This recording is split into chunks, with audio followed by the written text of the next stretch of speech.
Right, so the nice thing about chapter 4 is it's looking at functions and graphs. Okay, so the first bit that we need to look at is, well, what is a function? Right, so a function would be y equals mx plus c. That's a basic function. Yes. Okay, that's a straight line. Obviously, a straight line has a formula where the m is the slope and the c is the y-intercept. Okay, right, so here in the textbook, they spoke about what a function is. You can have a look at that. Let's look at the graph. There, linear functions. Okay, so if something is linear, that means straight line. Okay, graphs are generally straight lines if they have two variables. Okay, so if we have x and we have y in one equation with no powers. Okay, powers I mean like no exponents. Yes. Right, you'll have a linear equation because you've got one variable, so there's a straight line. Okay, when you have quadratic, so quadratic is the next section. Quadratic is when the powers increase. Okay, because then you have x squared. X squared equals a. Okay. X squared equals b. Or x squared equals something, whatever. Okay, so that's a linear function. There's a graph. Okay, make sure you know what that graph represents. Right, obviously you've got an x-axis, which is this, and you've got a y-axis, which is that. Okay, the important points are points that intersect with it. So if I draw a line like that, that point there would be the x-intercept. That point there would be the y-intercept. Okay, how do I find the x-intercept? Well, what's special about this point? Y is? 0. Exactly. Okay, so to find an x-intercept, make y equals 0. Okay, because this x-intercept always has y 0. It doesn't matter where I am. I can be here, y is 0. I can be there, y is 0. I can be there, y is 0. Okay. How do I find a y-intercept? What's special about that point? X is 0. Exactly. So, to find a y-intercept, make x equals 0. Okay, if you make x equals 0, you will get the y-intercept. Alright, because it doesn't matter where I am on this line. If I'm up there, x is 0. If I'm there, x is 0. If I'm there, x is 0. Yes. Okay, and then you've obviously got this, which is the graph. Okay, if it's sloping up, a or m, depending on what formula you use, is positive. Okay, sloping upwards. If it slopes down, it's negative. Right, let's go and show that. This is just the formula for the straight line. We need to, there's it there. Okay, sloping up, when a is positive, sloping up. Yes. Okay, here, a is negative, sloping down. Right, where are those two equations? Let's look at an example. Okay, there's the first one. Okay, that equation you need for the slope. That one you'll need to know, or just look at the formula sheets. And there's an equation for the straight line. There's the equation for the straight line. That one you'll need to know. Okay, similar to y equals mx plus c. Right, so if you have those two equations, you can find the equation of any straight line. Right, so let's use this example. It's a different example.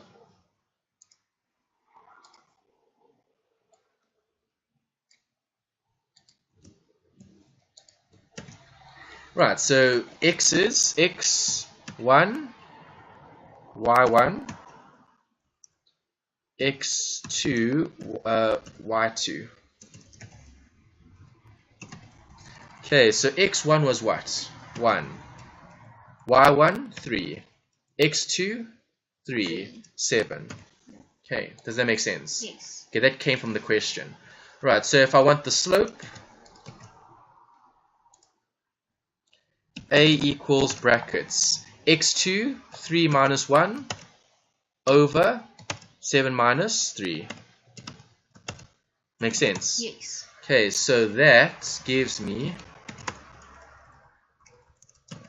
0.5. 0.5 is 1 over 2. Okay, a half. Right. Obviously the computer's giving us. Did I do something wrong?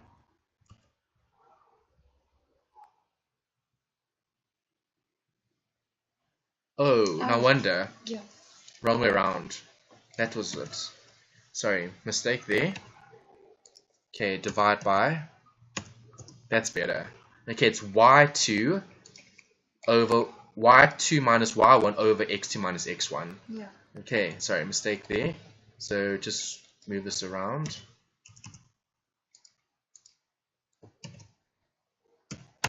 Okay, that's better. Okay. Alright, and then once you've got that, then I can work out the b. Right, so now I know what m is. So now I can say y equals 2x plus b. Okay, notice I've got x, y, and b here. So I need to plug in one of these values. I can use this one or I can use that one. I'm going to use this one. Okay, so y is 3. So 3 equals 2 times 1, close bracket, plus b. Okay, so 3 minus 2 equals b. 1 equals b, so b equals 1. Makes sense? Yes. Okay, b equals 1. That's fine. Okay. Awesome. Alright, and then there's more examples to look at there. Okay, here they just use general expressions for demand and supply. Okay, so just remember this straight line, so NB, the straight line equation can apply to anything. For example, okay, here I'm going to give you some formulas. Revenue equals price times quantity. Okay, costs or total costs equals fixed costs plus variable.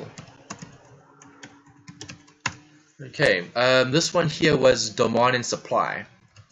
Okay, so what did they write here? Weekly demand. So demand, this is the demand equation. I'm just going to copy it, it's easier instead of writing it out again. Okay, demand D is written by a linear equation. There's the linear equation. Okay, price and quantity. Okay, so it can be used for so many different things. That's the nice thing about this section, is that it's just one application. It's this. Straight lines. Linear. Okay, everything in this chapter is linear, except you're applying it to different things. You're applying it to cost, you're applying it to revenue, you're applying it to different things. Okay.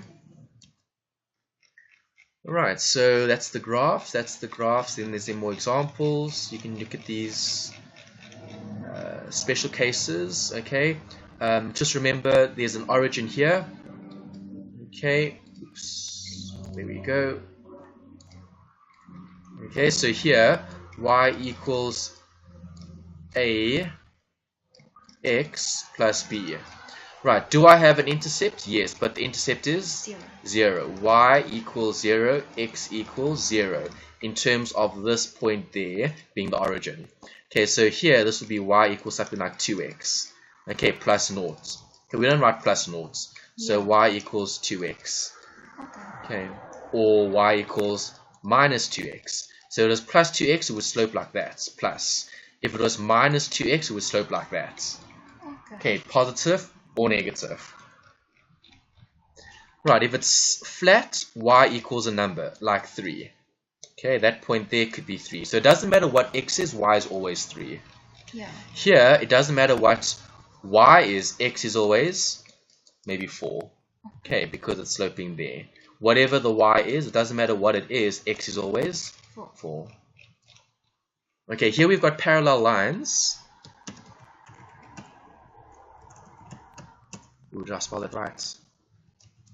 Parallel parallel lines. Okay, same, two graphs, two straight lines with the exact same slope gradients. Okay, so they have the same A values. Does that make sense? Yes. Okay, because if something is parallel, that line and that line have the same A. Yes. That A and that A have to be the same. Okay. Okay. Alright, so we've got that, we've got that. Okay, then it's giving you some examples here. So obviously you can see those lines are parallel. Okay, do parallel lines ever cross? No. No, they don't. Okay, it's like a railway track. Yes. Okay, those lines are parallel, they'll never ever intersect. Okay, and then they're looking at quadratic. Alright, so now we need to put a new heading here. Okay, so we had linear, this is quadratic. Okay, equations. Okay, so if something is quadratic, it means exponent with 2. Okay, exponent 2. Let's just use that. Squared.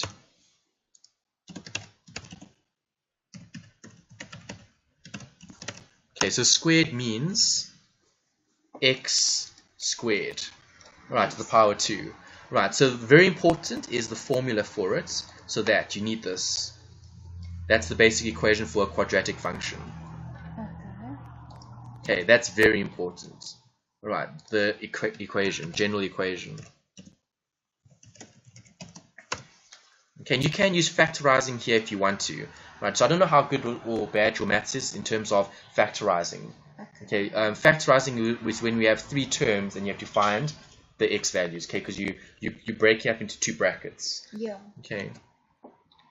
Alright, so you have 2 shapes here. The shape is important from a analysis point of view. So if you have this is happy. Okay. Right, so if you have a happy graph, A is positive. Okay, positive, people that are happy. Okay, then the graph slopes that way.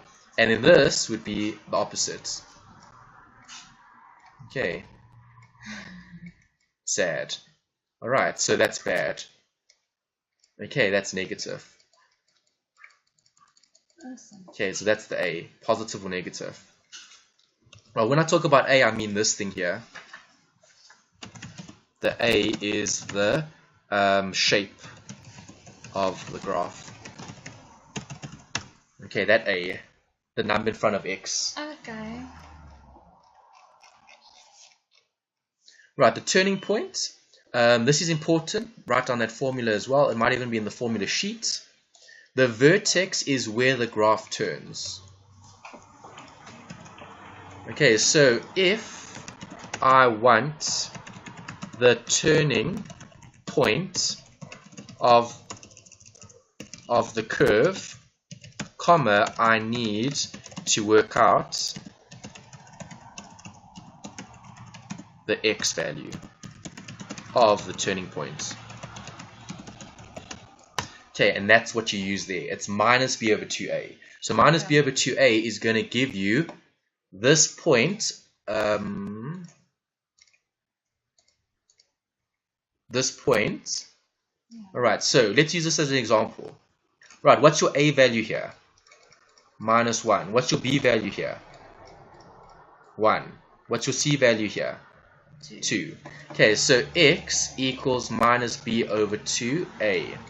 Minus b is minus 1 over 2 times minus 1, which is negative over negative is a positive, a half.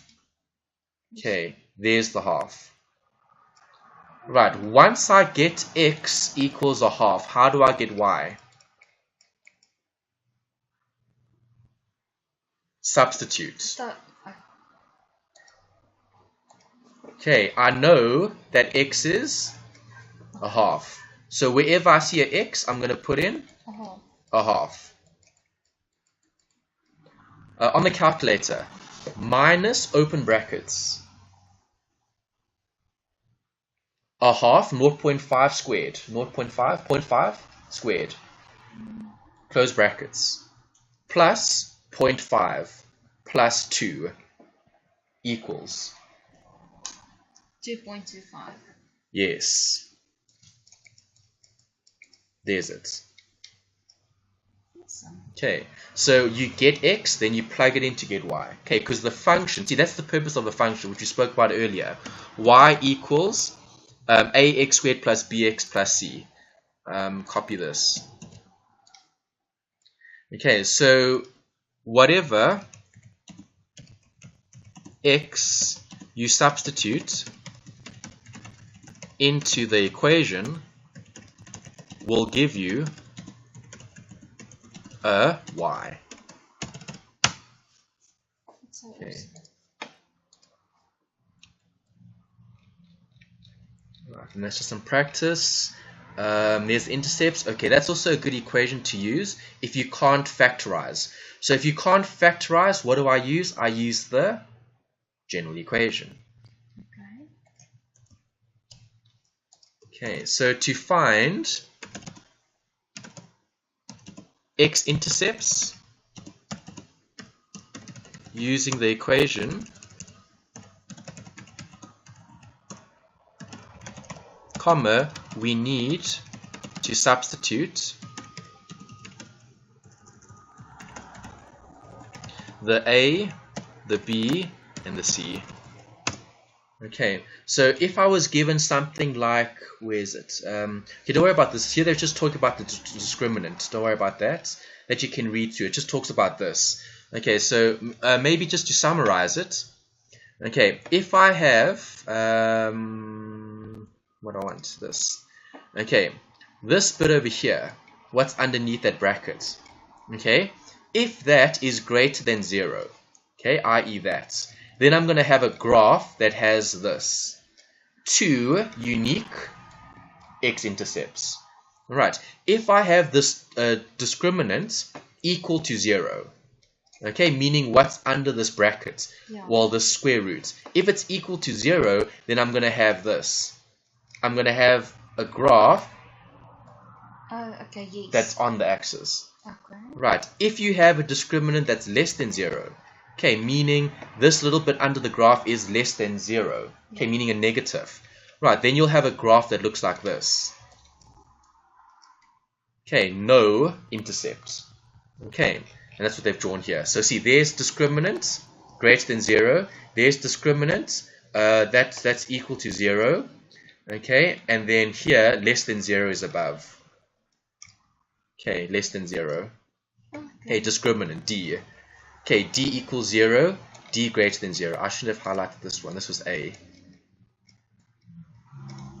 Okay, alright, so D greater than 0, D equal to 0, D less than 0. If it's less than 0, it's above the x-axis. If it's equal to 0, it's on the x-axis.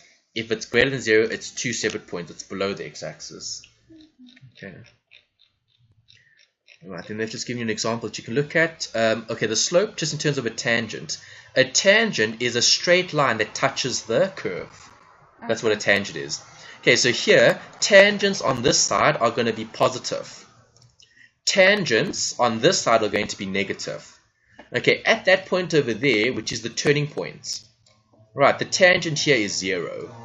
Yeah. Okay, because the slope of the graph is 0. So the slope of the tangent goes up, and then it goes 0, and then it comes down. Okay. Right, then drawing functions, again, you're not going to have to draw. You're going to have to interpret. Right, so don't worry about that. We'll look at the examples in the textbook when we look at the... okay, this is actually very important. I like the summary. I'm going to copy and paste it. It's what we actually spoke about. Okay, you can actually relook at that. Okay, from the textbook. Right, what does this talk about? A few things. The first thing is general equation. This is what we need in terms of the equation for anything quadratic.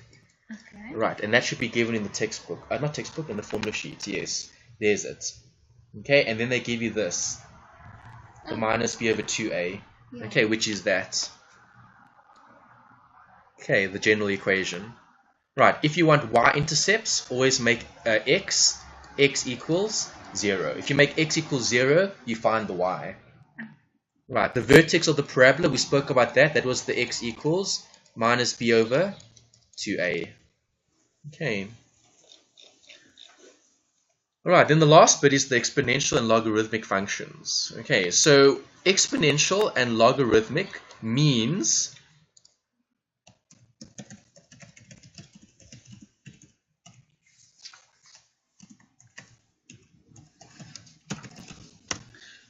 you've got fractions like this, okay, where you have x as the exponent. Right, so exponential means x is the exponent. Right, so y equals, let's say, 2x. Okay, this is an exponential function. Right, how do I find or draw the points? I draw up a table. I have x values and I have y values. Right, I choose my x's, I put in x's, and then I find y's. And then you plot points, and then you draw. Okay, so that's the only way you can draw this graph, is by finding points and plotting points. Okay, the log function is just the opposite. So what I want to write down here for you that you need to remember is this. Okay, 2 to the 3 equals 8. Write that down. Okay, then you write down this. Log base 2 of the answer 8 equals 3. Okay, please write that down. Let's copy that. And I'll discuss it here.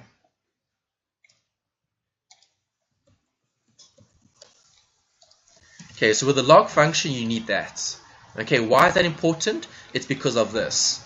So, if I look at this, what I wrote down here, okay, the 2 here is called the base.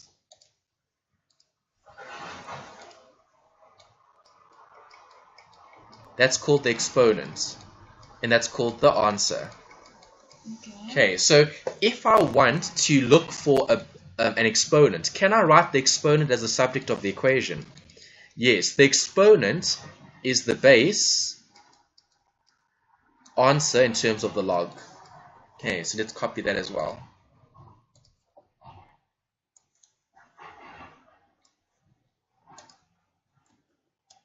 Right, and then you will use that to answer a specific question. Okay, this is what I always write down. Wherever I get a log question, you write that down and then you just apply it.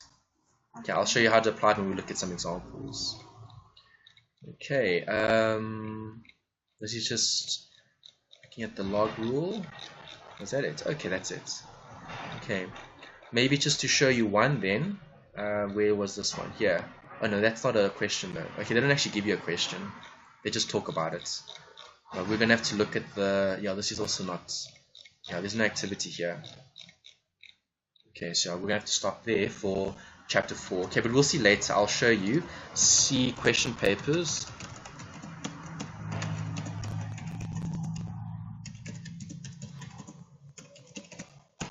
Okay, you use this all the time.